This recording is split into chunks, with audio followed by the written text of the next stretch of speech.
In just 1 year, Kenyan consumers have watched helplessly as inflation multiplied by almost 6 times from just 3.1% in October last year to the current 18.91%, driven mostly by food, housing, transport and energy costs. And while for many, life goes on despite the financial and economic implications of this situation, the 8% of Kenyans currently servicing loans could be headed for even tougher times ahead.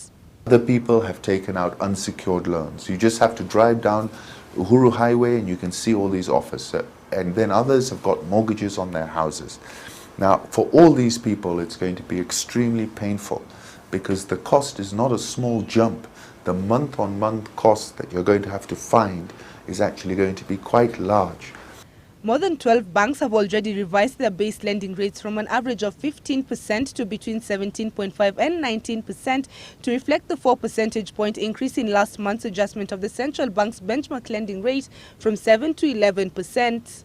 And even before the dust settles, CBK has weighed in with yet another increase, hiking its rate to 16.5%. This will not only affect those currently servicing loans, but will also curtail plans to set up or expand businesses, as well as put on hold plans to save or invest.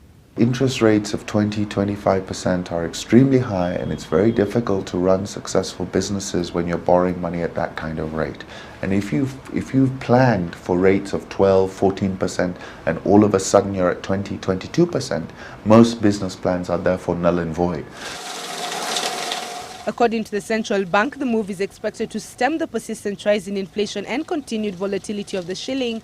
And although this decision will in the short term affect household incomes, analysts say failure to implement tough decisions will not solve the problem.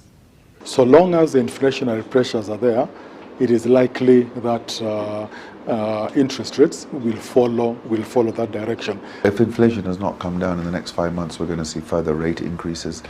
The central bank has also said it will be raising the cash reserve ratio requirements for commercial banks from 4.75% to 5.25% beginning December 15th in a movement to mop up excess liquidity from the market to cut consumption and tame demand-driven inflation. Wanjiru Gaitho, Citizen Business.